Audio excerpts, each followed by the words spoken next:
हम बात करेंगे मुल्क में होने वाली बारिशों के हवाले से, मौसम के हवाले से। मुल्क में मानसून का बाकायदा तौर पर आगाज जो है वो अब हो चुका है। इस्लामाबाद, रावलपिंडी, लाहौर, पेशावर समेत कई इलाके हैं जहां पर बारिशों का सिलसिला जारी है। इन बारिशों से जहां गर्मी का जोर तो एक तरफ टूटा ही है और मौसम भी खुशगवार हुआ है, वहीं शहरियों के लिए मुश्किलात का खदशा भी पैदा हो गया है, क्योंकि अक्सर मानसून की बारिशों में हम देखते हैं कि नशेबी इलाके वो सैलाब की जद में आ जाते हैं। शहरों में अर्बन फ्लडिंग का मसला आ जाता है। पहाड़ी इलाकों की अगर हम बात करें तो वहां पर लैंडस्लाइडिंग जैसे वाकयात, कई चैलेंजेस हैं। हर इलाके के अपने चैलेंजेस हैं जो पेश आते हैं, जिसकी वजह से जानी नुकसान भी होता है, माली नुकसान भी होता है। लेकिन आपने कहा ना कि मौसम में गर्मी का जोर टूट गया है, तो मेरे दिल में डर भी बढ़ चुका है कि ये थोड़े वक्त के लिए होगा, दोबारा से वही गर्मी जिसको हम महसूस कर रहे थे वो दोबारा से आने वाले टाइम में इतना ज्यादा था कि वाकई में आपको लग रहा था कि शायद अगस्त वाला मौसम जो है ना वो शुरू हो चुका है। लेकिन प्री मानसून की बारिशें अल्हम्दुलिल्लाह इस वक्त चल रही हैं, बहुत ही हसीन मौसम है। लेकिन अब सिचुएशन क्या होगी आने वाले दिनों के अंदर? क्या वाकई में खुदा न खास्ता इतनी बारिशें भी हो सकती हैं कि नशेबी इलाके जो हैं वहाँ पर बहुत ज़्यादा पानी जमा हो जाए? और क्या क्या हो सकता है और हम कितना प्रिडिक्ट करते हैं? हमारे पास कितनी सलाहियत राइट नाउ मौजूद है, कैसी टेक्नोलॉजी मौजूद है? इस पर बात कर रहे थे हमारे साथ एनडीएमए एक्सपर्ट ज़ारा हसन साहिबा ने हमें ज्वाइन किया स्टूडियोज़ के अंदर। Thank you so much Zara, कैसी हैं आप? थैंक यू वेरी मच, अल्हम्दुलिल्लाह मैं ठीक हूँ। ज़बरदस्त, ग्लैड टू हैव यू। सबसे पहले तो ये बताइए कि प्री मानसून बारिशें जो हैं वो शुरू हो चुकी हैं, प्रिडिक्ट भी इनको किया गया था। क्या इक़दाम किए हैं अभी तक एनडीएमए ने इस सिलसिले में? जी, जिस तरह आपने अभी जिक्र किया है कि हमने ये ऑलरेडी प्रेडिक्ट कर लिया था और एनडीएमए के पास अभी कैपेबिलिटी है कि वो किसी भी डिज़ास्टर को, किसी भी हैज़र्ड को 6 महीने पहले जो है वो फोरकास्ट कर सकता है, ना सिर्फ पाकिस्तान के लिए बल्कि दुनिया के किसी खित्ते के लिए। ठीक है। एक तो ये कैपेबिलिटी है। इसके हवाले से जो अभी मानसून का स्पेल है, इसका भी हमने 6 महीने पहले एक प्रोजेक्शन की सूरत में जो है एक मालूमात जारी कर दी थी। फिर एडवाइजरी की सूरत में हम 3 महीने पहले हमने मज़ीद डिटेल्स, यानी कि ये किन किन एरियाज़ में ज़्यादा स्ट्रॉन्ग होगा, उसके क्या इम्पैक्ट होंगे। बेसिकली एनडीएमए जो भी थ्रेट बताता है वो इम्पैक्ट बेस्ड फोरकास्टिंग करता है और इसके इक़दामात के लिए काफ़ी काम हो चुका है। पिछले साल की भी कुछ सक्सेस स्टोरी है। अभी करंट स्पेल मानसून की मैं बात करूं तो हमने एक तो ये प्रोजेक्शन 6 महीने पहले कर दी थी। फिर हमने कुछ मोबाइल ऐप्स बनाई हैं। I would just name one of the app जिसका एनडीएमए के, जिसका नाम है पाक एनडीएमए डिज़ास्टर अलर्ट, जो कि iOS और एंड्रॉइड दोनों पे मौजूद है। उसमें ये तमाम प्रोजेक्शंस, एडवाइजरीज और जो कंफर्मेटरी अलर्ट्स हैं, ये तमाम मालूमात उसमें शामिल हैं, जो जियो टैग्ड हैं, जो लोकेशन वाइज हैं, अलॉन्ग विद दी जो भी, ताकि लोग वहाँ पे अलर्ट बिल्कुल हो सके। और प्रिकॉशनरी मेजर्स भी मौजूद हैं। कौन कौन से इलाके हैं जो इस वक्त अफेक्ट हो सकते हैं इस दफ़ा होने वाली बारिशों से? क्योंकि आपने जिस तरह कहा कि इस एप्लीकेशन के थ्रू भी ज़ाहिर है, लेकिन लोगों को इतनी अवेयरनेस है, और कौन कौन से इलाके हैं जहाँ पर ज़्यादा बारिशें एक्सपेक्टेड हैं? जी, ये जो करंट मानसून स्पेल है ये नॉर्थ ईस्टर्न साइड पर स्ट्रॉन्ग होगा। इसके अलावा सेंट्रल पंजाब और सदर्न पंजाब में स्ट्रॉन्ग होगा। नॉर्थ ईस्टर्न में जो एजेके के कुछ इलाके हैं, अजला हैं, केपी में जो कुछ जो वसती और जो सदर्न साइड पे केपी के, जिसमें पेशावर है, सवात हैं, यहाँ पे लोकलाइज फ्लडिंग और फ्लैश फ्लडिंग के चांसेस हैं। जीबी में जो है वो दर्जा हरारत ज़्यादा रहेगा, वहाँ पर ग्लेशियर ले यानी कि ग्लेशियर झीलों के फटने का ख़तरा बढ़ जाएगा, जिसकी वजह से फ्लैश फ्लडिंग होगी और जो डाउन स्ट्रीम जो नीचे विलेजेस हैं, कम्युनिटीज़ हैं, उनको नुकसान पहुँच सकता है। पंजाब में लाहौर, गुजरांवाला, इस्लामाबाद, रावलपिंडी, फैसलाबाद जैसे जो अजला हैं वहाँ पर बहुत स्ट्रॉन्ग स्पेल होगा, जिसकी वजह से अर्बन फ्लडिंग, लोकलाइज्ड फ्लडिंग होगी। सदर्न साइड ये प्री मानसून के दौरान होगा? ये मैं पूरे मानसून का स्पेल बता रही हूँ। प्री मानसून में चल ठीक है। सिंध के बारे में बताइएगा। सिंध वाले बहुत परेशान रहते हैं, कराची वाले, वहाँ पर बारिशें बहुत कम होती हैं। बिल्कुल, सिंध का जो है वो इस साल बड़ा मिला जुला जो है वो पैटर्न रहेगा।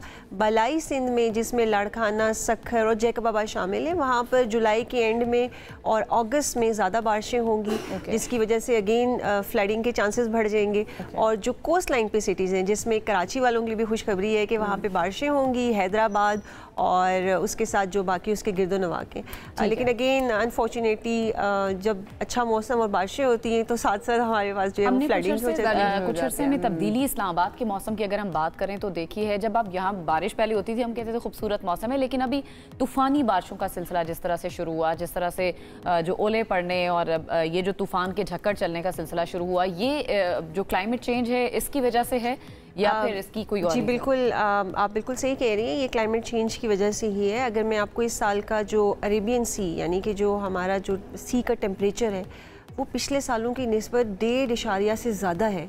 इसकी वजह से जो हवाएं हैं, जो विंड पैटर्न है, ये नॉर्थवर्ड मूव कर रहा है। तो इस्लामाबाद में भी अगर आप पिछले सालों की निस्बत देखें तो कुछ मैन मेड फीचर्स भी हैं, जिसमें कंस्ट्रक्शन शामिल है। तो इस्लामाबाद में हमारे पास हिली एरिया भी जो हेल स्टॉर्म का हुआ है, वहाँ पे पहाड़ी इलाके और ये जो दोनों में एनर्जी और प्रेशर का डिफरेंस था, जिसकी वजह से वो हेल स्टॉर्म जो है वो बहुत इंटेंस, उसका साइज़ बहुत बढ़ चुका था और उसने इतना डरा दिया कि जब भी बारिश होने वाली होती है इस्लामाबाद वाले सबसे पहले चेक करते हैं उनकी गाड़ी कहाँ पर खड़ी, शेड में है या नहीं है। अच्छा, मैं कराची वालों की तरफ वापस आना चाहूँ, मैं यहाँ पर एक बात बताना चाहूँगी, एक छोटी सी चीज़ जिक्र करूँगी कि ये जो हेल स्टॉर्म भी थी, ये भी एनडीएमए ने एक दिन पहले प्रेडिक्ट की थी। हमारी इतनी शिद्दत के साथ होंगे कि लोगों की गाड़ियां तबाह हो जाएंगी। अच्छा, size we can not predicted, ठीक है, लेकिन एक दिन पहले की हेलस्टॉर्म एक बड़ा ही शॉर्ट टर्म फिनोमेना होता है, उसको आप इतना एग्जैक्ट प्रेडिक्ट नहीं कर सकते। लेकिन जब हेलस्टॉर्म की बात आती है ना तो हम बड़ा खुश हो जाते हैं कि भाई यालाबारी होगी, लेकिन जिनकी गाड़ियां खराब हुई है ना वो जानते हैं कि उनकी इस पर क्या सिचुएशन है। कराची वाले जो हैं, कराची की सिचुएशन जो है वो क्या रह सकती है? क्या वाकई में इतनी ज्यादा बारिश वहाँ पर हो सकती है कि वहाँ पर अर्बन फ्लडिंग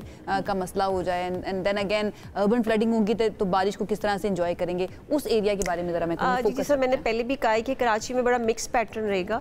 बालाई और जो कोस्ट लाइन पे सिटीज़ हैं वहाँ पे तो मामूल से ज़्यादा बारिश होंगी, लेकिन जो बाकी अजला हैं वहाँ पे दर्जा हरारत भी बढ़ेगा, हीट वेव का स्पेल होगा। तो ये कुछ मिली जुली सूरत हाल जो है कब तक हो सकता है कराची में? आफ्टर मिड ऑफ जुलाई जो है, उसके बाद जो है इंशाल्लाह कराची में भी बारिशें जो होंगी। इक़दाम के हवाले से बात कर लेते हैं। आपने बताया कि किन किन इलाकों में बारिशें हो सकती हैं, कहाँ पर ज़्यादा बारिशें हो सकती हैं, इक़दाम क्या कर रहा है एनडीए में इस सारी सूरत हाल से निपटने के लिए? हमने देखा कि हर साल पाकिस्तान में सैलाब आता है, बहुत सारे इलाके डूब जाते हैं, लोगों को जानी नुकसान भी होता है, माली नुकसान भी होता है। इससे निपटने के लिए एनडीए में क्या कर रहे हैं? जी सर, मैंने पहले कहा था कि एनडीएमए सिर्फ जो है वो क्लाइमेट पिक्चर नहीं देता, बल्कि वो इम्पैक्ट बेस्ड फॉरकास्टिंग करता है। इम्पैक्ट बेस्ड का मतलब ये है कि जहाँ पर जो जो वनरेबल एरियाज़ हैं उनको हाईलाइट करता है, उनको बताता है। फिर हमारे पास एनडीएमए मुख्तलिफ विंग्स हैं। हमारा एक विंग है जिसका नाम है प्रोविंशियल कोऑर्डिनेशन सेल, और एक और विंग है ऑपरेशंस। तो ये दोनों जो हैं वो सूबाई तौर पे, इनफैक्ट जो डीडीएमए लेवल तक है, इनसे वेल कनेक्टेड हैं। और एनडीएमए ने 6 महीने पहले इस साल की पूरी एक्सरसाइज इन तमाम प्रोविंसेस को नहीं, बल्कि जितने भी रेलिवेंट डिपार्टमेंट्स हैं, जिसमें एनएचए, एनआईए, जितने I was about to come there कि सिर्फ फोरकास्टिंग तो काम नहीं है एनडीएमए या पीडीएमए का, इसके साथ साथ ऑपरेशंस के इकदाम कैसे करने हैं, चीज़ों को हैंडल कैसे करना है। उस सिलसिले में क्या एडवाइजरी इंतजामिया को जारी की गई है? क्या क्या किया जाना और कैसे सारे इदारे फाल तौर पर? जी बिल्कुल, तमाम अदारे जो हैं वो एनडीएमए के साथ सेम पेज पे ऑन बोर्ड हैं। हम उन सब के साथ वेल कनेक्टेड हैं। तमाम मशीनरीज, उन सब की मैपिंग पूरी कंट्री की हुई है और वो सब स्टैंड बाय पे हैं। तो इसके अलावा एनडीएमए ने एक नया स्टेप लिया है जिसको हम सिमुलेशन एक्सरसाइज कहते हैं। वो हम नेशनल, कल इंशाल्लाह हम दोबारा से उसकी एक एपिसोड 2 करेंगे, सिमुलेशन एक्सरसाइज, जिसमें तमाम पीडीएमएस, तमाम मुतल्लिका अदारे जितने भी हैं वो मद्दू किए गए हैं, और वो इतने जितने सिनेरियो हैं उनका क्या रिस्पॉन्स होगा वो उसको प्ले करेंगे। जल्दी से बता दें कि नंबर्स पे लोग रब्ता करके बता सकते हैं हंगामी सूरत हाल के हवाले से? अच्छा, हमारा जो रिस्पॉन्स का we don't have a directly number, but हमारी मोबाइल ऐप जो है उसमें तमाम इंफॉर्मेशन है। ऑपरेशंस एनडीएमए की वेबसाइट को देखें, वहाँ पे ईमेल आईडी है, ऑपरेशंस विंग है, उन सब के साथ आप कनेक्ट कर सकते हैं किसी भी टाइम। तो आप एनडीएमए जो है is quite open to everybody. ठीक है, और इन द एंड एक सवाल है कि रेन हार्वेस्टिंग के लिए भी कोई इंतजाम किए गए हैं एनडीएमए की तरफ से?